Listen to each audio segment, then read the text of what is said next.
Em nome do Pai, e do Filho e do Espírito Santo. Amém. Inspirai, ó Senhor, as nossas ações e ajudai-nos a realizá-las, para que em vós comece e para vós termine tudo aquilo que fizermos, por Cristo, Senhor nosso. Amém. Santa Maria, Mãe de Deus, rogai por nós. Em nome do Pai, do Filho e do Espírito Santo. Amém. Muito bem.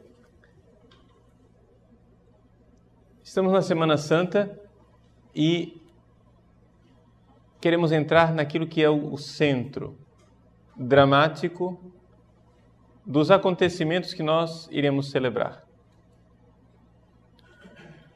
Na fé da Igreja, o que nós iremos celebrar não é somente uma memória do passado.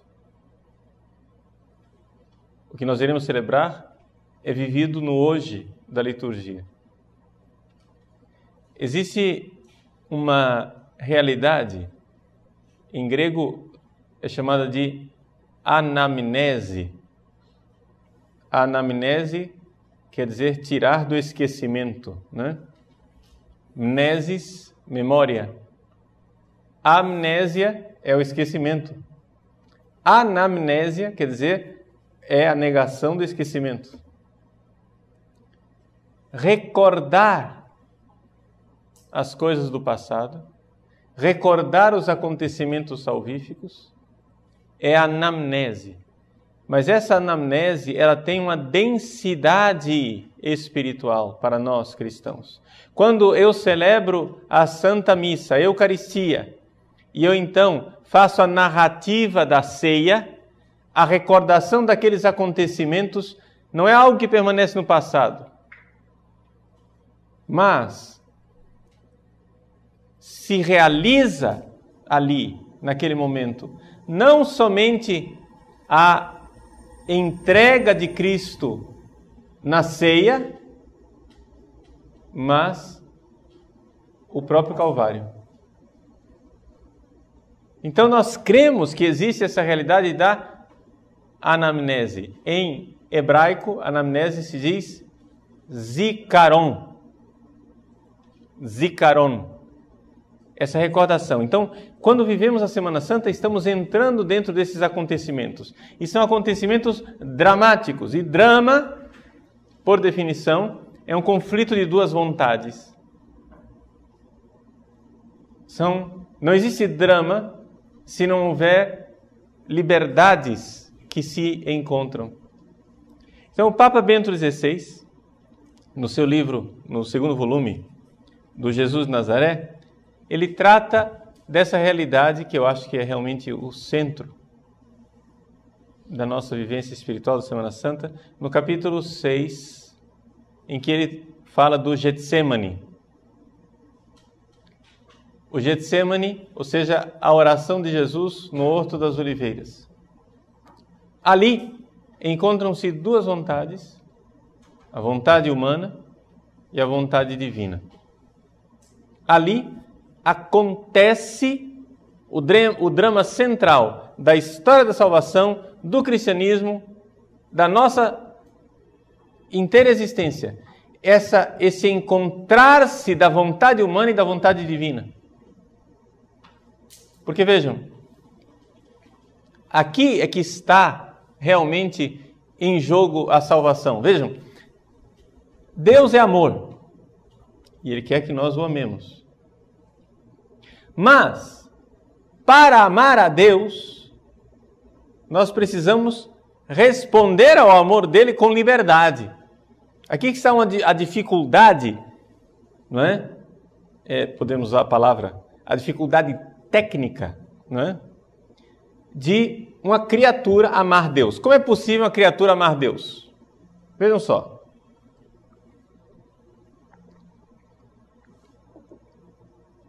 Uma pessoa decide tomar droga. Naquele momento ele é livre e toma. Ela decide a segunda vez, a liberdade dela já vai diminuindo. A quarta, a quinta, a sexta, quando a pessoa finalmente está viciada, a liberdade daquela pessoa sumiu. Pois bem, imaginemos agora, por que é que a liberdade da pessoa some diante das drogas? Porque as drogas conseguiram exercer sobre aquela pessoa uma tal influência, uma tal atração, é tão apetecível, não somente psicologicamente, mas fisicamente, que a pessoa não tem mais liberdade quase. Agora imagine Deus. Uma criatura que vir Deus face a face. Uma criatura que viu Deus face a face, perdeu a liberdade. Acabou. Porque Deus é tão atraente que não tem mais escolha. É como se seria uma escolha revoltante se eu dissesse para você, escolha entre este palácio de ouro e um monte de esterco.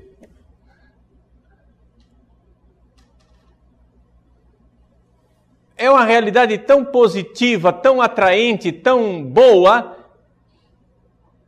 que eu te dar a escolha entre o tesouro e o esterco, a sua própria razão se revolta diante disso e você não vai escolher nada.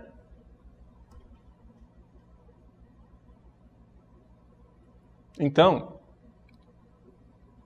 o que acontece? Só tem um jeito da criatura escolher Deus: se Deus se esconder.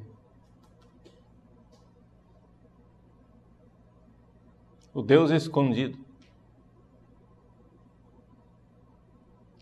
Somente se Deus se esconde é que eu posso ter a liberdade de dizer, eu quero Deus.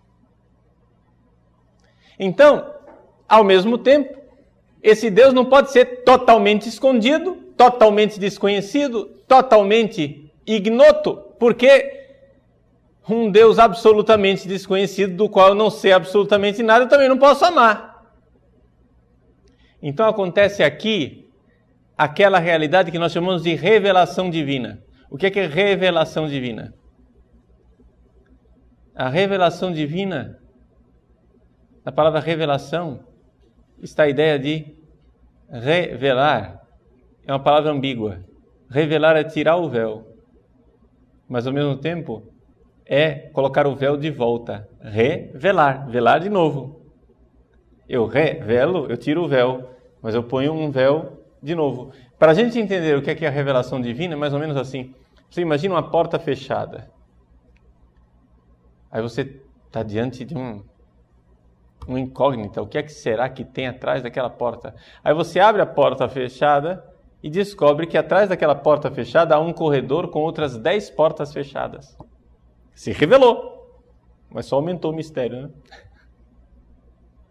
Assim é quando Deus se revela. Ou seja, quando Deus se revela para nós, Ele mostra, mas nem por isso as coisas ficam fáceis de entender.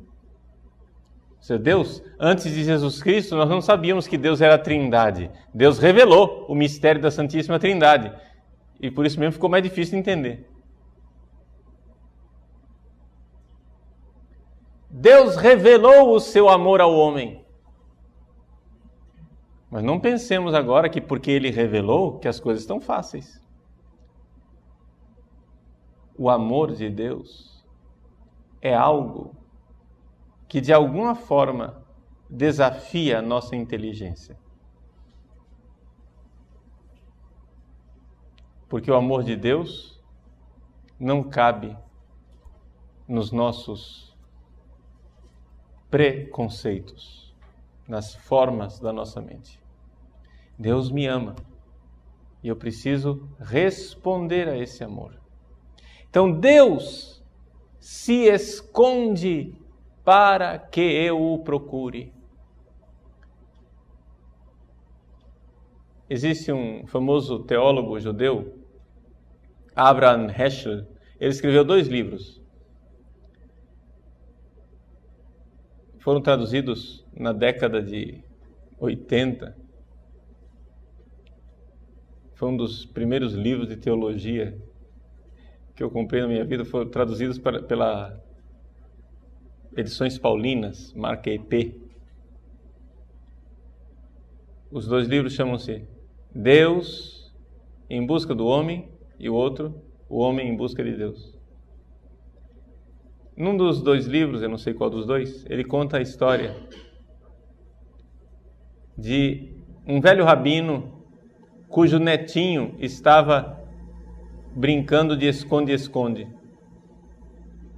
E esse netinho se escondeu, mas se escondeu tão bem que os coleguinhas desistiram de procurá-lo. E depois de alguns longos minutos, quem sabe 1 hora escondido, ele saiu do seu esconderijo e foi lá ver, e a criançada estava brincando, feliz da vida. Então ele foi para o avô, chorando, em pranto de choro, dizendo: vovô, eu me escondi e ninguém foi me procurar. Naquele momento o velho rabino começou a chorar também e disse: é verdade, meu filho. Deus se escondeu e ninguém foi procurá-lo. Deus se escondeu e nós não fomos procurá-lo. Nós precisamos procurá-lo. Porque nós precisamos amar Deus. Meus irmãos, por que é que Deus, Criador do céu e da terra, já não nos criou no céu, pronto e acabou? Não ia poupar muito drama e confusão nessa história? Por que Ele já não criou a gente no céu cantando glória? Por uma razão muito simples. Ele não fez isso nem com os anjos.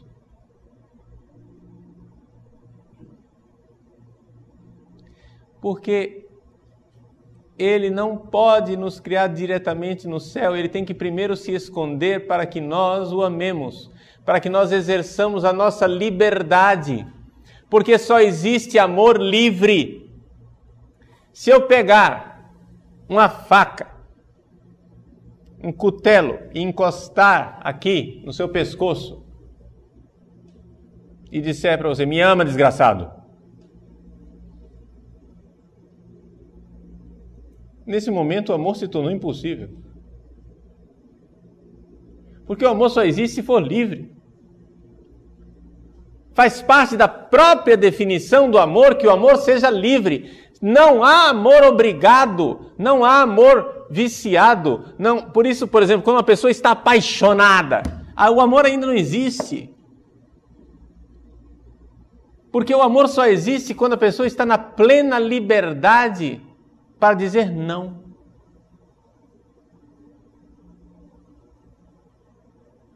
Eu não te quero. Não. Eu te rejeito. Aí tem amor. Quando há possibilidade da liberdade plena. Então, Deus se esconde do homem porque Deus quer ser amado. Deus, Criador do céu e da terra.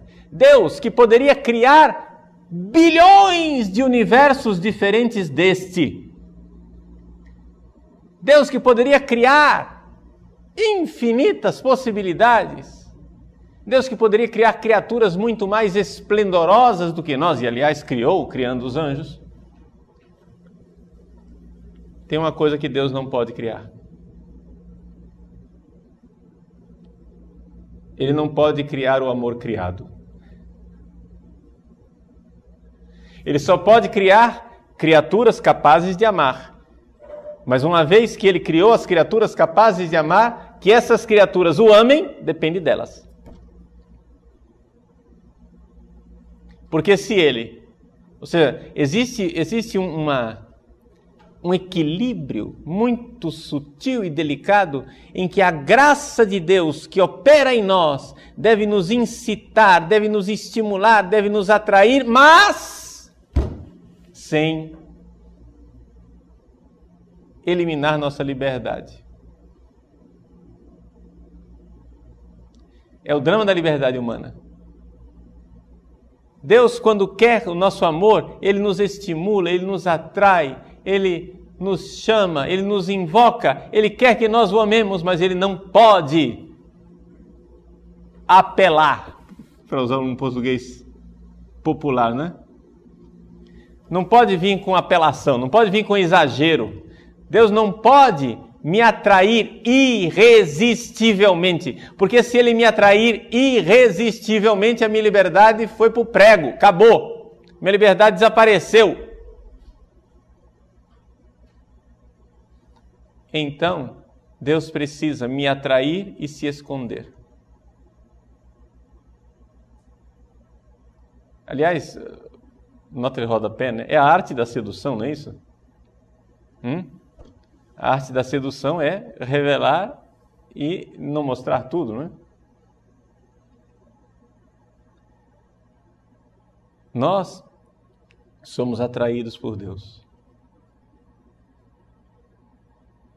Mas na hora que a gente morde a isca, Ele se esconde.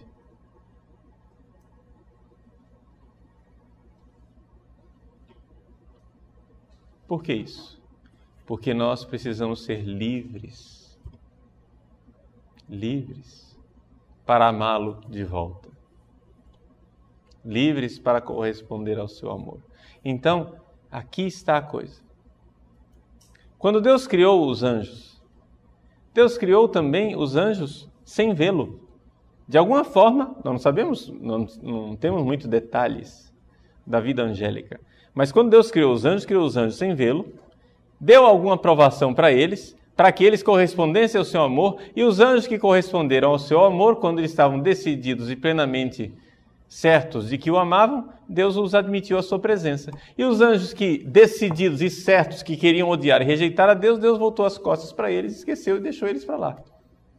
Ah, que crueldade, por que Deus deixou os anjos, né? Porque acontece o seguinte, gente, quanto mais Deus insistir na graça e mandar a graça para Satanás, aquilo só é tortura para ele. Então Deus, por bondade, se retira e volta as costas para o inferno. Mas isso que aconteceu com os anjos ilumina aquilo que acontece conosco. Problema, tem uma diferença. A diferença entre nós e os anjos é que os anjos já não têm mais tempo. Aquilo que os anjos alcançaram é definitivo para os dois lados. Os anjos que estão na presença de Deus já não voltam mais atrás. Os anjos que estão longe de Deus já não voltam mais atrás também. Deus poderia perdoar Satanás? Poderia. Tem um problema. Satanás não quer ser perdoado. E isso nem Deus pode. Deus não pode perdoar uma pessoa que não quer ser perdoada, porque isso seria uma desordem. E Deus é incapaz de produzir desordem. Então Deus só pode perdoar a pessoa que quer ser perdoada. Então existe uma realidade na nossa história. Nós estamos no tempo da decisão. Nós estamos naqueles 40 anos do deserto em que já fomos libertados da escravidão de Satanás, do faraó do Egito, mas ainda não entramos na terra prometida. Estamos no tempo da provação e do desafio, de Meribá e de Massá, em que nós somos chamados a corresponder a Deus. Enquanto se disser hoje, ou seja, todos os dias. Nesse tempo aqui do mundo, nós somos chamados a corresponder a Deus com o nosso amor. Precisamos corresponder a Ele e dizer o nosso sim. Problema, nós não damos conta. Não com a nossa miséria humana. Então Jesus, Deus vem em nosso auxílio, Deus vem em nosso socorro, se faz homem, para que um coração humano possa amar a Deus como Deus quer ser amado. Esse é o grande drama que viveu Israel durante séculos. Deus fez uma aliança com seu povo, esperou que o povo o amasse. Problema: o povo caía. Então, se tornou um negócio assim insanável. A situação do Antigo Testamento, a economia do Antigo Testamento tornou-se caduca, um problema insanável. Ou seja, o povo peca, aí o sacerdote vai lá, oferece um bode, e depois que ele ofereceu um bode, um carneiro, um touro, uma ovelha, um sangue de um animal, o que é que ele faz? Ele vai, perdoa o pecado do povo, o povo volta a pecar e oferece novamente sacrifício.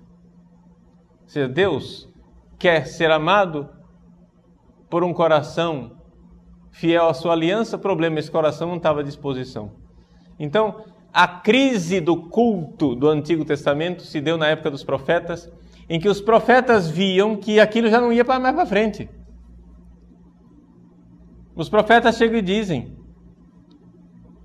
eu não quero holocausto de sacrifício, eu quero um coração. Esse é o verdadeiro holocausto? Esse é o verdadeiro sacrifício? Cor contritum et humiliatum, Deus não despicies. Deus não despreza um coração contrito, humilhado, um coração que ama, um coração que realmente está arrependido. O problema, esse coração não estava à disposição. Então, o profeta Ezequiel pronuncia a grande profecia e diz: dar-vos-ei um novo coração. Irei arrancar o vosso coração de pedra e colocar um coração de carne, para que vocês sejam capazes de amar. E esse coração veio, o nome desse coração é Jesus. Jesus, então, vive, meus senhores, em plenitude o seu sacerdócio, nesse momento em que ele, rezando, com clamor e lágrimas no Getsêmani, oferece a Deus preces e súplicas, aprende a obediência pelo muito que sofreu, e ali ele então se torna sacerdote. Uma coisa do cardeal Vanois, não é? Talvez alguns de vocês não tenham ouvido falar do cardeal Vanois, Albert Vanois. É um jesuíta que foi reitor do Bíblico em Roma, grande biblista, que ao longo de muitos anos se dedicou ao estudo da carta aos Hebreus. E o Papa cita o cardeal Vanois quando ele comenta o famoso trecho da carta aos Hebreus. Deixa eu ler para vocês. Hebreus 5:7.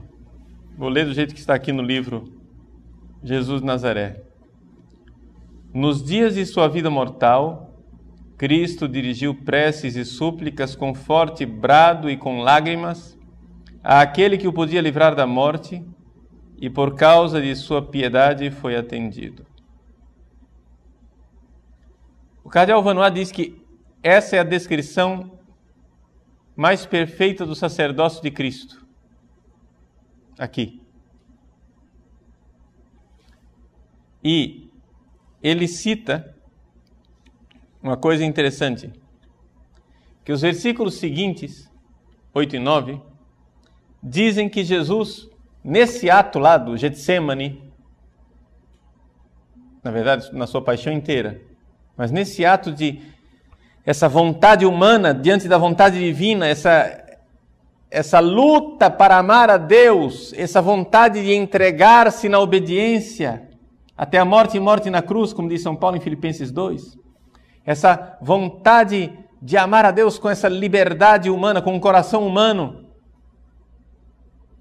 Essa entrega, esse drama, esse conflito, esse duelo entre vontade divina e vontade humana, que faz com que Jesus chegue a suar sangue.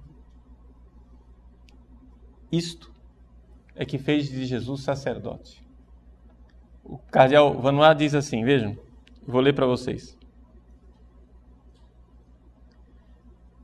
Importante aqui, diz que Jesus aprendeu a obediência daquilo que sofreu e desse modo se tornou perfeito. Vanois, quem não sabe como é que escreve Vanois e quer anotar, né? Vanois se escreve V-A-N-H-O-Y-E.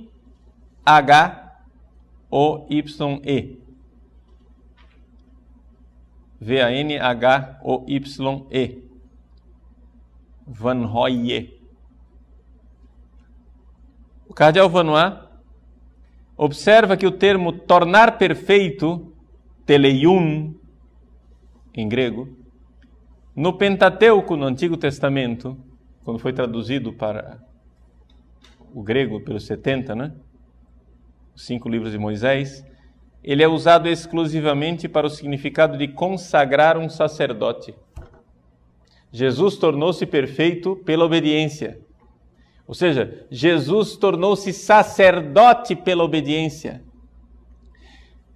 Em outras palavras, a vontade de Cristo na sua liberdade, dizendo sim ao Pai, ali é o sacerdócio. Ali se une o céu e a terra. Sacerdote é isso, sacerdote é aquele que une o céu e a terra. Ali se une o céu e a terra quando a vontade de Deus é a vontade humana. Mas isso, gente, com clamor e lágrimas, preces e súplicas. Por isso não é alheio ao sacerdócio, seja o sacerdócio batismal, seja o sacerdócio ministerial, seja como você for cristão, se você é leigo ou se você é padre, não interessa. O seu sacerdócio só será vivido se você, com a sua vontade, na liberdade, claro, sustentado pela graça de Deus, unido a Cristo, no seu sacrifício do Calvário, se você, com clamor e lágrimas, preces e súplicas, dobrar a sua vontade diante de Deus e dizer, eu vos amo, Senhor. Mas saibam que isso acontece no momento em que Deus se esconde.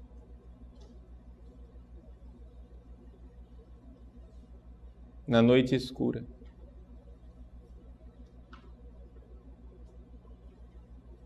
No momento da suprema liberdade em que você poderá dizer não. No momento da suprema liberdade em que você tem tudo para trair a Deus. Parece que é um complô.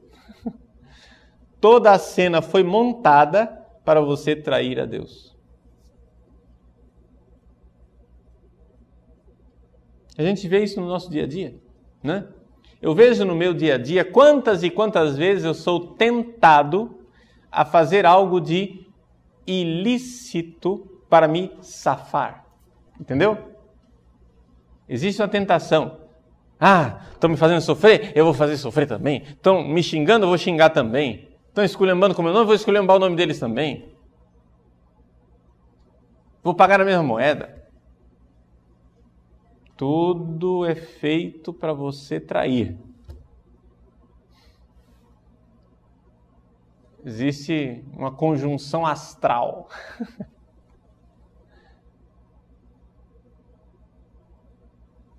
Você sai de casa dizendo, eu vou me dedicar a Deus, Senhor, eu aceito tudo, menos...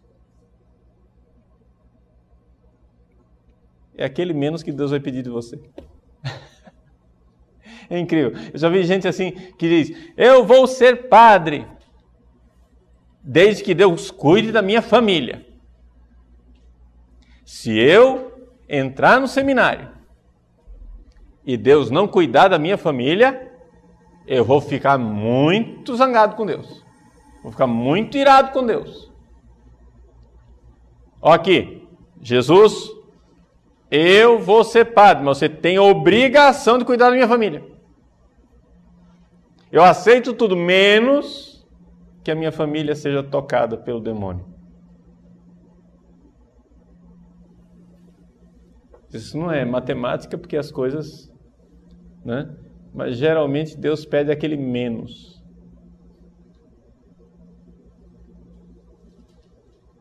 Eu aceito tudo, menos ser humilhado de tal maneira.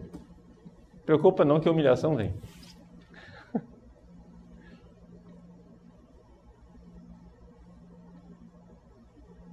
Eu aceito tudo, menos ser transferido para tal lugar. Preocupa não, é aí que vai ser transferido. Eu não quero sair da minha paróquia, eu estou bem lá como vigário. Eu aceito tudo, menos que a minha irmã fique doente. Aí vem. Não estou querendo aqui colocar medo em vocês, não é isso? Só que existe uma realidade. Existe uma luz que brota para as nossas vidas dos acontecimentos pascais. Uma luz brota para a nossa vida naquilo que nós estamos celebrando na Semana Santa. O mistério da Páscoa. Brota uma fonte de graça disso tudo. Vejam, isso é uma coisa interessante, está no livro aqui do Papa, não sei em que capítulo. O Papa diz assim: quando você lê a narrativa da paixão de Jesus, os evangelistas, eles fazem a narrativa da paixão toda entremeada com versículos do Antigo Testamento. E alguns exegetas, alguns teólogos chegam e dizem assim: tá vendo? Os acontecimentos históricos não foram desse jeito. A paixão de Jesus aconteceu, sei lá de que jeito. Aí eles foram lá no Antigo Testamento e começaram a pinçar textos e montar a narrativa a partir dos textos do Antigo Testamento. Está vendo? Não são os fatos históricos. O Papa diz, isso não tem cabimento. Sabe por quê? O que aconteceu realmente foi aquilo que aconteceu no caminho de Emaús. O que os cristãos tinham diante dos olhos era um acontecimento absurdo, inesperado, sem sentido. A noite escura da alma. O absurdo. Uma tragédia irracional. Aí o que aconteceu? Por graça divina, textos do Antigo Testamento, que por eles mesmos não tinham sentido nenhum, textos difíceis de compreender, textos imprescrutáveis, textos que na verdade eram grandes mistérios, estes textos de difícil explicação, unidos com esses acontecimentos completamente irracionais, de repente adquirem uma luminosidade, uma clareza imensa. É interessante. Não é que os fatos narrados foram forjados a partir dos textos, é o contrário. Fatos malucos, irracionais, completamente absurdos, conseguiram ser a chave de leitura do Antigo Testamento, que de outra forma não teria tido sentido nenhum.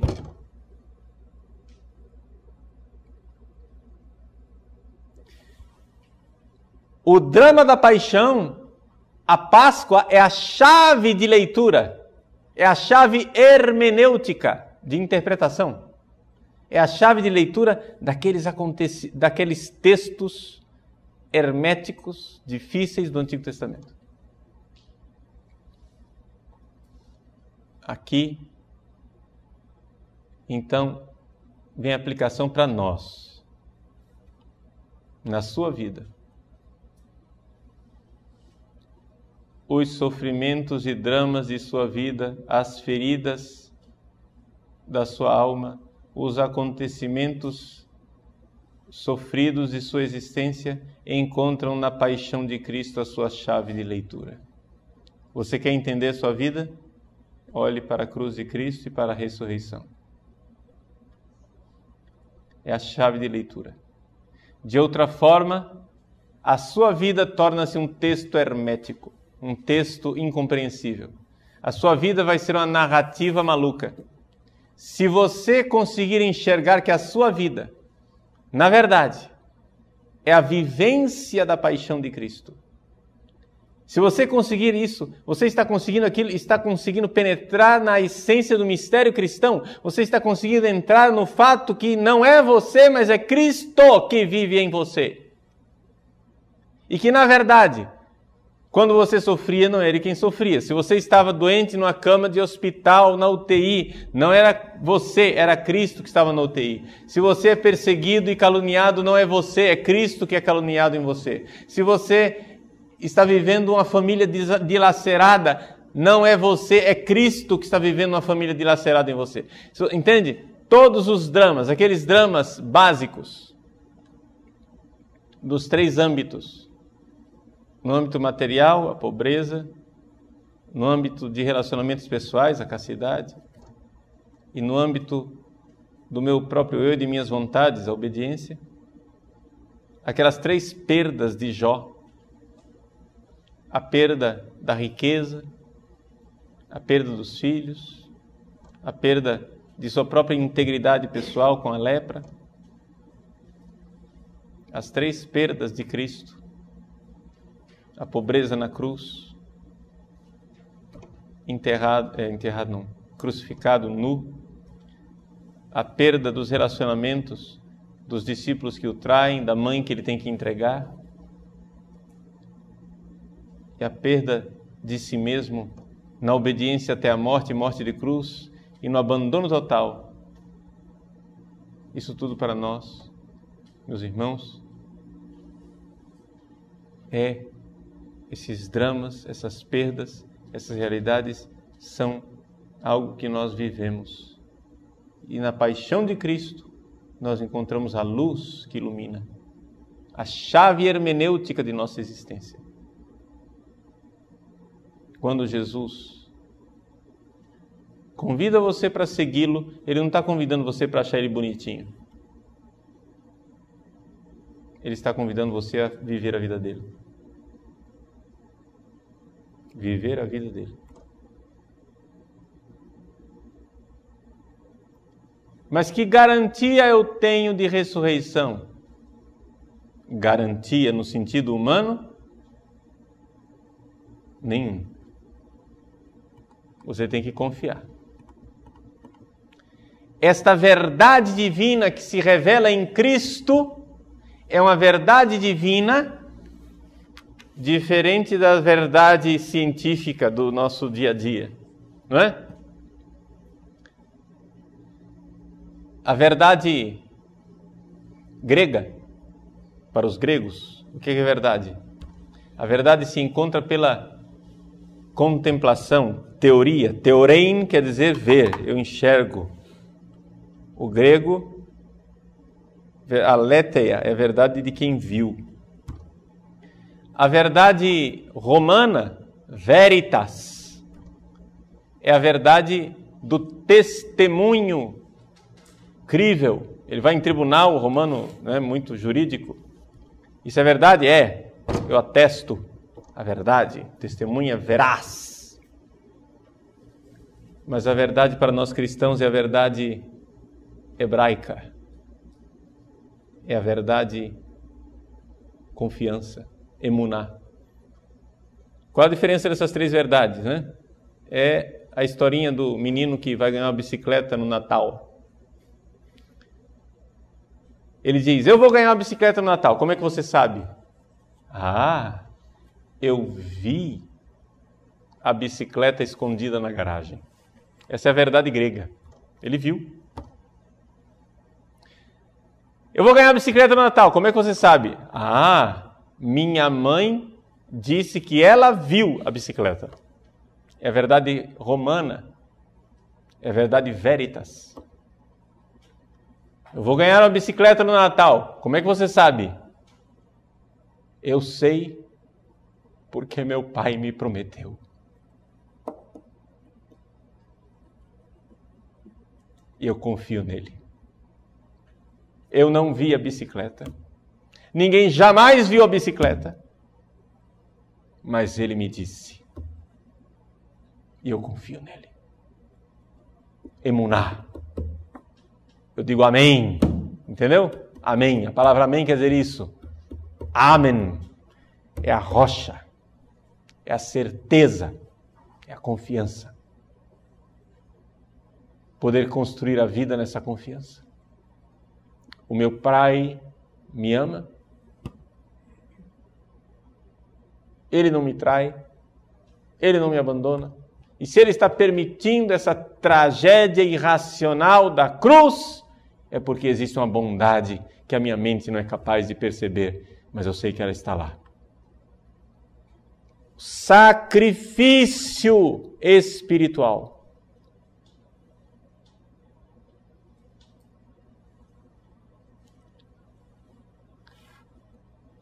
Os cristãos devem imolar o louvor da vítima pascal. Victime pascalis laudes. Imolent Christiani. Louvor, essa imolação espiritual, o sacrifício do louvor, essa confiança. Ali acontece o mistério da nossa salvação. Nós somos capazes disso? Resposta, não. Mas alguém foi capaz. Veio. Um coração assim veio. Um coração assim existiu. Se fez carne. Esse é o mistério que nós iremos celebrar na Páscoa. Agora, meu irmão, a história é essa. Na Semana Santa, o que você fará?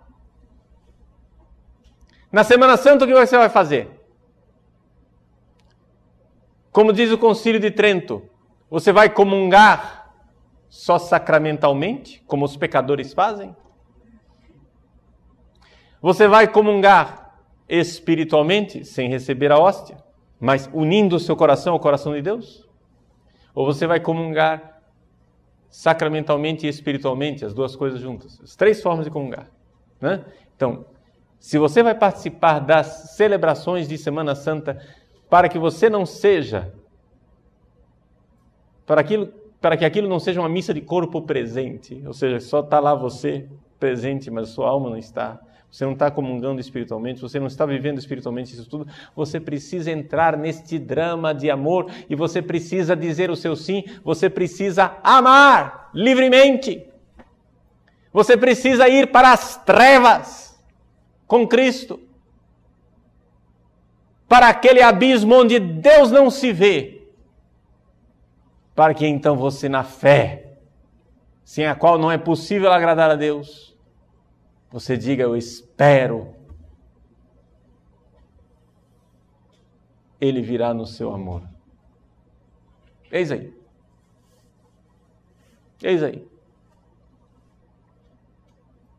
Aqui que está a essência, esse é o núcleo. Vamos para o Getsêmani com Cristo. Vamos para Ele. Vamos com Ele. Mas onde é que está o drama da igreja? O drama da igreja é que quando Jesus leva a igreja para o Getsêmani, a igreja dorme. A igreja dorme. Enquanto Judas está bem desperto. Enquanto Judas está bem acordado. Enquanto Judas está em ação, Simão Pedro dorme. João dorme. Tiago dorme.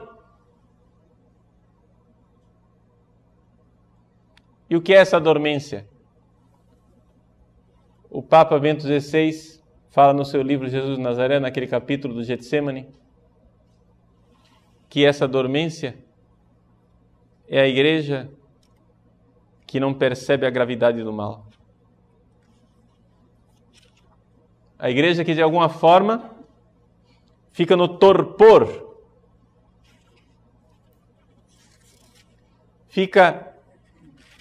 a igreja não está entendendo a dramaticidade do momento.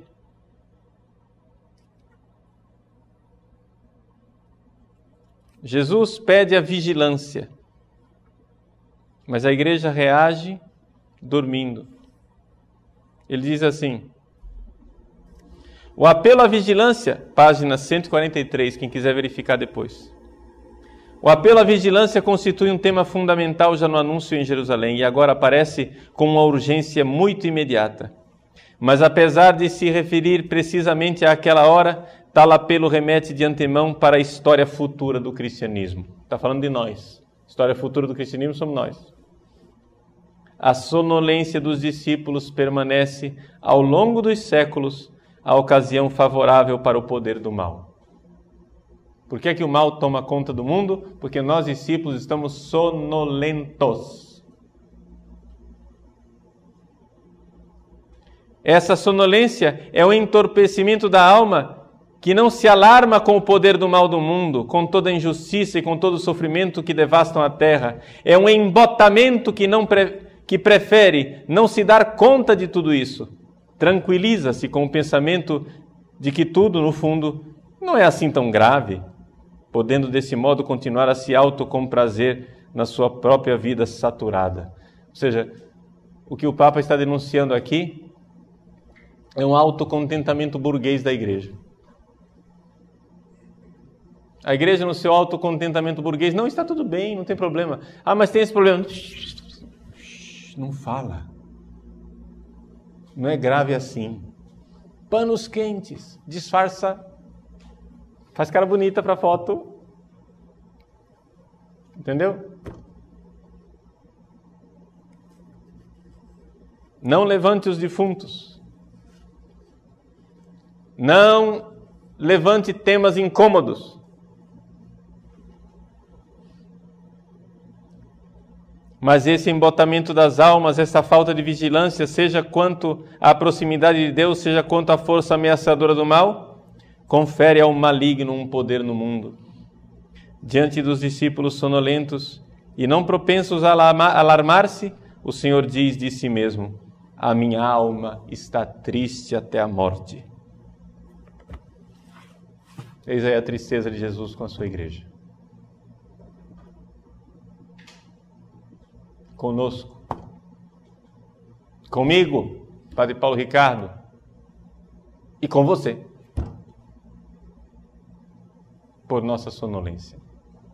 Meus irmãos, nós precisamos aqui então ir com ele para o Horto das Oliveiras e então entrar neste drama que é o centro da história da salvação, em que um coração humano finalmente ama a Deus.